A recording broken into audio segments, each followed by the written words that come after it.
If you're a solar installer in the UK, in this video, I'm going to tell you a story about how I grew a solar installation company from 0 installs per week, no MCS accreditation, all the way to 12 installs per week, doing over £5 million in annual turnover. Who am I? My name is Michael Brown. I am the director of Solar Scale UK.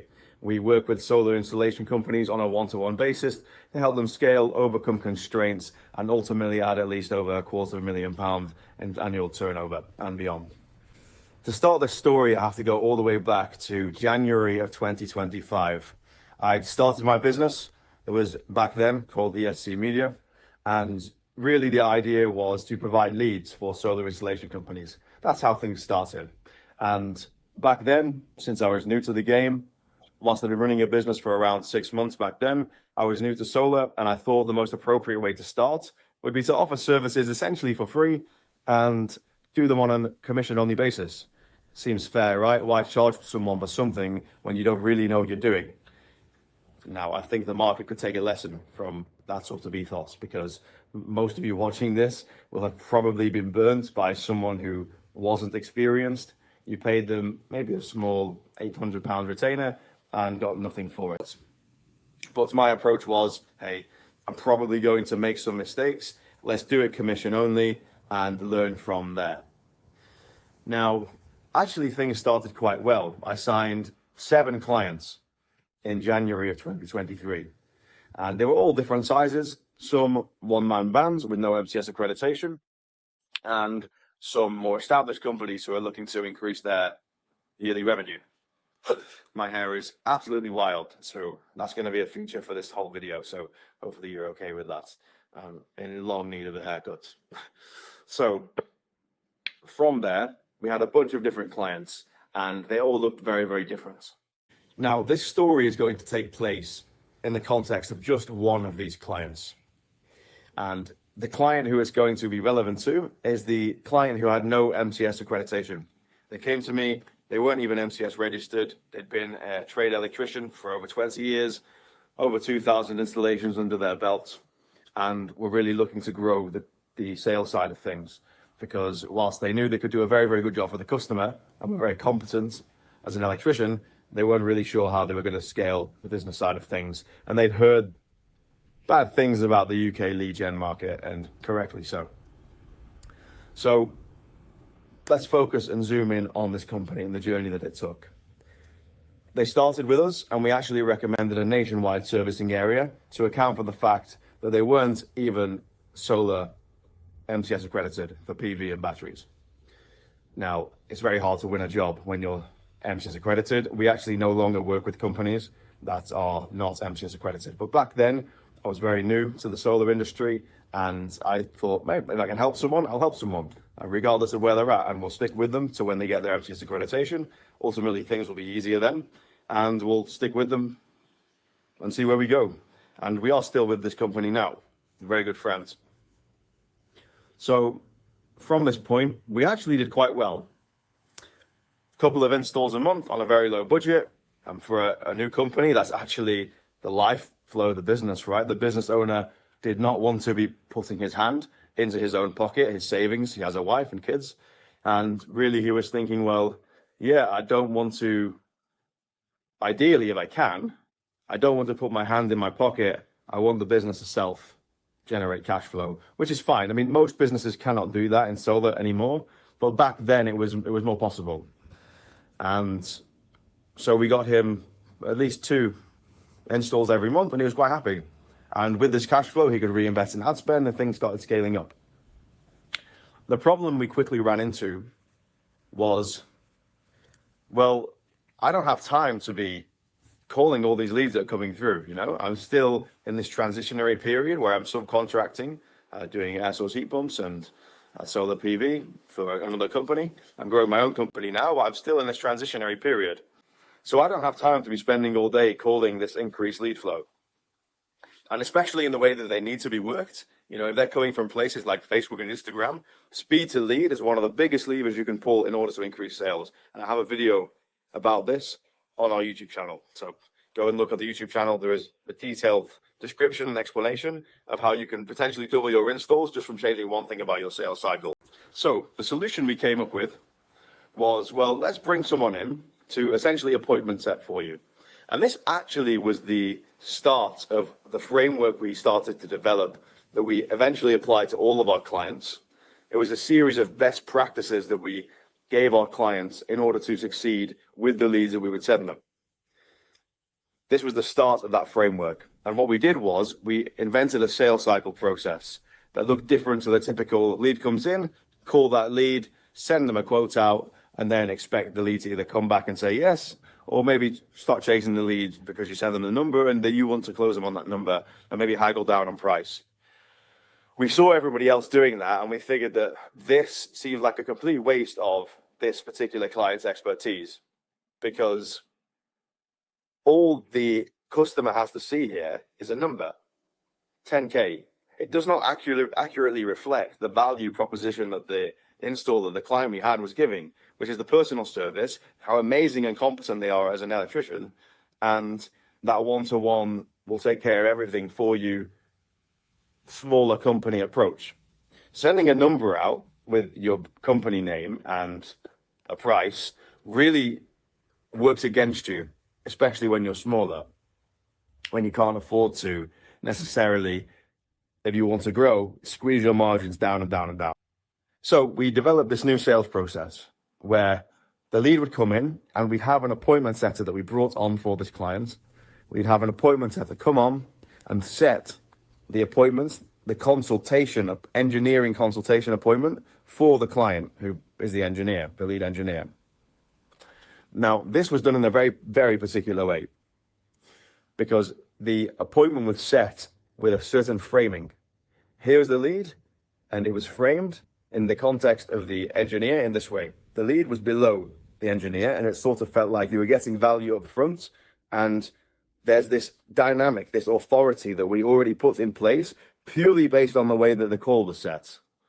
Now, there's a call track that you can use that essentially leaves the prospect, leaves your lead thinking that they're getting valuable time with the lead design engineer of the company, which in this case was true, but we've since applied this in many other companies where it's not necessarily true, although they are still an engineer.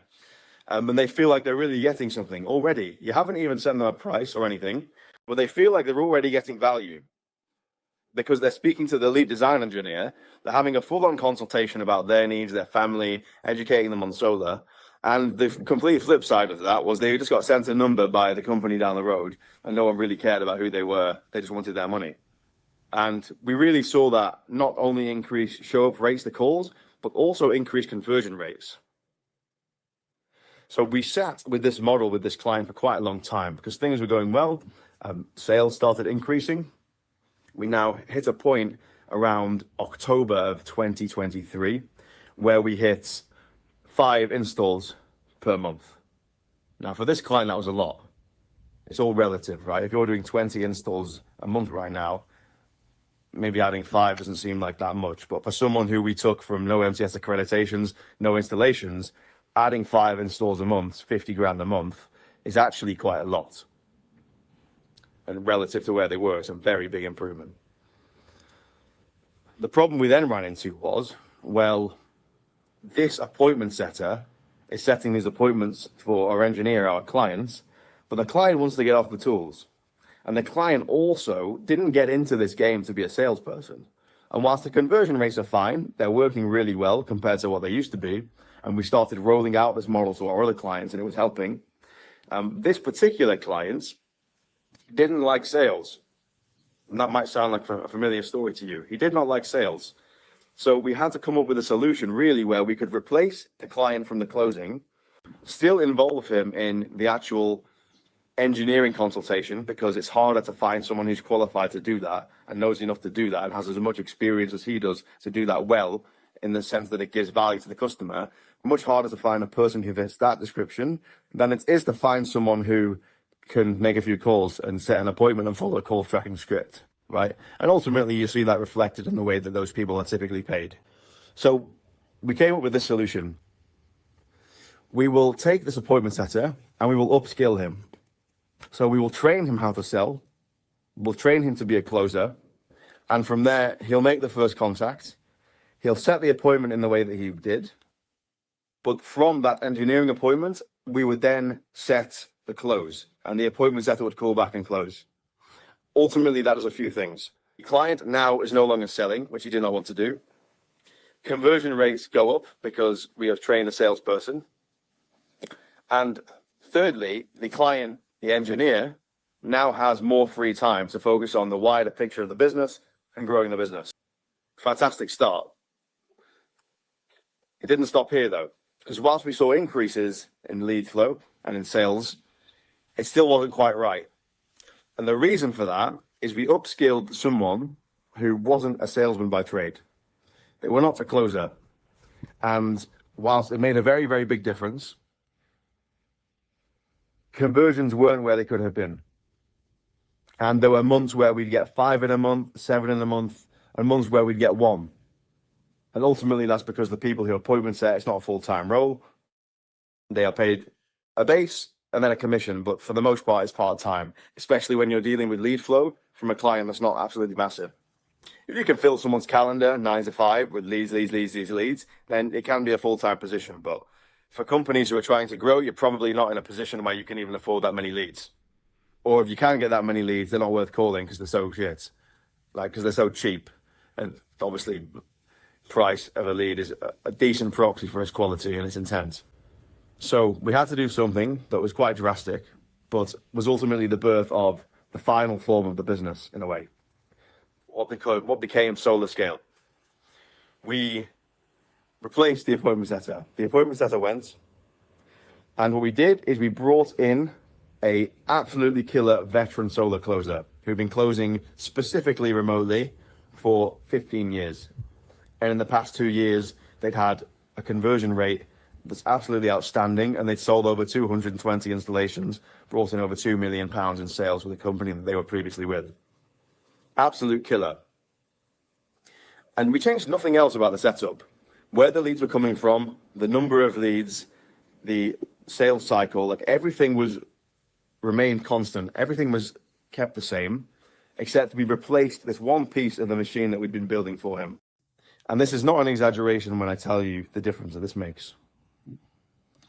What happened was, we went from inconsistent, 5 per month, 1 per month, not really sure what's going to happen in the next month, install-wise. From these oscillating numbers around mediocrity, we ended up with 12 per week. That was the client's capacity, 12 per week. That was the end result. I should say this. Without changing anything, we went to 4 per week. And then we increased budget, reinvested, and got to 12. Now, the only thing that changed here in the first case is actually the salesperson. Now, this is a really big lesson, and this is why I'm recording this video in this wind, and I look like I'm homeless with this hair. So you'll have to excuse me. But it really came to my mind today that there's a big lesson here, and it's constraint theory in the business, which is your business will grow as large as its smallest constraint is. If your leads are your constraint, you'll grow as large as the leads enable you to grow. If the number of installers you have is your constraint, well, you'll grow until you can install 12 installs if that's your max. And then from there, you can't grow anymore. So that's your constraint. And then you have to solve that one. If the salesperson is your constraint, then you'll grow as large as your salesperson will allow you to close. And then you won't grow any further because that's your constraint. Now, the way you know which constraint you have is essentially a diagnosis, like when you go to a doctor. Oh, I've got a pain in my right shoulder and also a headache. Oh, well, maybe you're having migraines, and maybe there's some problem with your nerve in your shoulder, right? Or maybe they're unrelated, right? It's up to the doctor to diagnose that. But essentially, the point here is your constraint will manifest itself in different ways. If you have a salesperson constraint, which we realized when we kept everything the same and replaced the closer, the business exploded, right?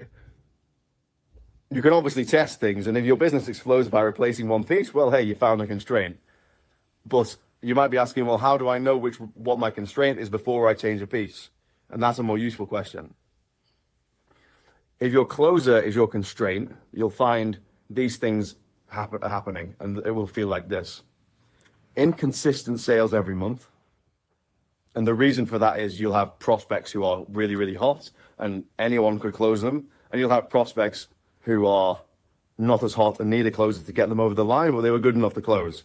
And the fluctuations is because your closer is only closing the people who are easy. And obviously whilst they are on a long time horizon, normally distributed, when you zoom in on the micro, some weeks you're going to have easy sales, some weeks you're going to have hard sales, right? And that's going to feel like you're going to feel that tug of war in your sales process. You don't have that consistent machine that can close 1 in 3, regardless of where that lead is at. That's what it's going to feel like. It's also going to feel like, depending on how bad your sales people are, it's going to feel like your conversion rate is extremely low. Now, this is going to vary depending on your lead sources depending on where your lead source comes from. Because if someone's finding you through word of mouth, your conversion rates are going to be much higher. Most of you right now are probably getting leads from some sort of traffic source, cold traffic source like Facebook and Instagram. And a good conversion rate on those from the top of the funnel down to the bottom, that's person makes an inquiry on Facebook, you get their details, down to, hey, he paid me for the install in cash. A good conversion rate there is 1 in 10. That accounts for maybe 3 of them don't answer the phone, 7 of them answer, and maybe you have really good conversations with 4 of those. You hop on 3 of those calls out of the 4, and you close one of those 3, and then a couple of those will tie over into the next month. But from the top of the funnel, including all the blowouts that are normal with any sort of lead source, 1 in 10 is solid. 15% is very, very good, and you can really explode a business from that. But it's really important to focus on your cost per acquisition. I do have another video on this channel that touches, not in its entirety, but part of the video touches on cost per acquisition and why it's the only metric you should be using in order to judge a lead source by its quality. But my point here, it really is, if your cost per acquisition is not astronomical and it's anywhere in the region of £250 or cheaper, up to 500 is expensive, but you can still grow a business of 500. You won't be making the sort of margins that you really would like to, but you'll still be profitable if you're sourcing from a reasonable place. If you're anywhere below £500 cost per acquisition, you're fine.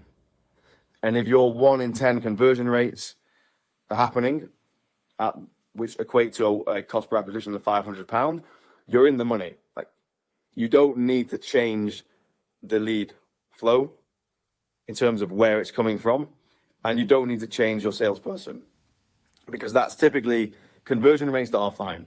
What you do when you have this situation is put more leads in the machine because it's profitable. You're closing 1 in 10, just turn the ad spend up.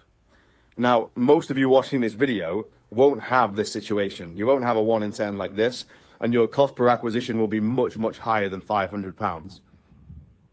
You might not even close anyone from your Facebook and Instagram marketing, in which case your cost per acquisition is essentially infinite.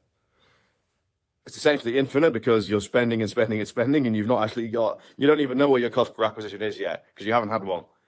Or maybe it's coming through at 5K, and obviously that doesn't make any sense business-wise. So to recap the story of what we did, initial contact, commission only, just with the installer. Then we added an appointment setter, changed the sales cycle, then trained the appointment setter into a salesperson, and then brought in a salesperson to replace the appointment setter, and the business exploded.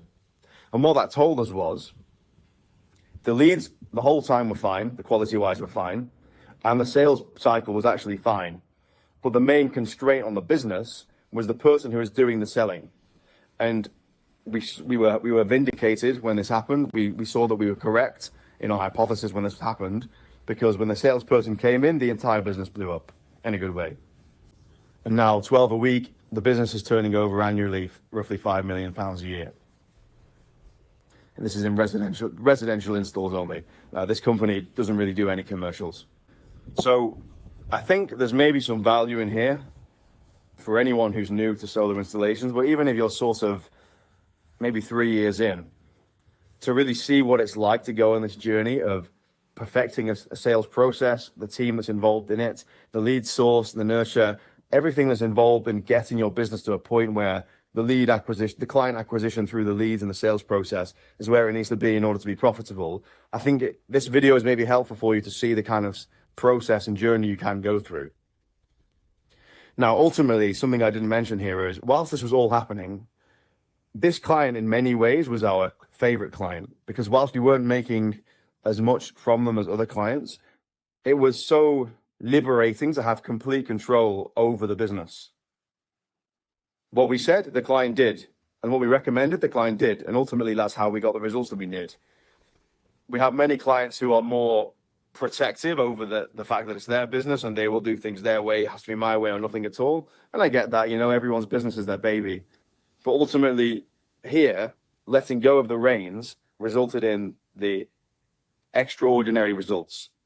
Handing over the reins to someone who's done it before and has this perspective of all these other businesses, sees the insides of all these other businesses, really leverages, you can leverage all of that experience and explode your business. But obviously, as a solar installer, you're a one-man band maybe, the only perspective you have is yours. And ultimately, unfortunately, often that road leads to bankruptcy. There's around every year it's getting more and more, but there's around 5 to 1,000, somewhere in this range, installers going bankrupt every year. So hopefully this sort of process can help some of you on your journey. But the point to make here is that this dynamic that we have with our client actually was a big decision maker in the sort of rollouts in service changes that we made to the other clients, because we had complete control over this company and we would change things, pull levers and see how they would affect things. And we could then use this as a basis to give recommendations to everyone else. Say, hey, we've tested this. These are best practices. Go and do these. And then when those clients did them, surprise, surprise, they saw results. So this story was really a journey through not only how I grew a solar installation company from free MCS, 0 installs a week, to MCS accredited 12 installs a week, over 5 million in turnover a year, but it was also a journey about how the business that I started changed and the service that we provided changed. I mean, we don't do that anymore. Our service looks quite different for many reasons, but this video is really a journey through both, because whilst our client went on a journey, my company also went on a journey of the sort of results we were delivering for our other clients. And a big reason we were able to do that is having the freedom to be able to implement what we knew worked and use the perspective that we had from the whole of the market to make decisions in this one business. So I hope that was useful for some of you. There are some relevant links down in the description below in the comments. We do have a one-to-one growth support service if you feel like you want more personal help. Aside from that, we don't really offer anything. That's the only thing we do here. This channel now is just for me to give you the lessons of all of the different clients that we've had, the insights of over 300 businesses over the past 3 years. This channel is to give that to you for free. That's for the purpose of this channel now. And hopefully you find that useful. So look, there's videos twice a week, on Sunday at 1 p.m. and Sunday at 4 p.m. and Wednesday at 1 p.m. They'll be regular, and we also post shorts, which are clips from the videos if you don't have the time to sit down and watch the whole thing. So I'll see you in the next video on Wednesday. Again, I hope you find this useful, and speak soon.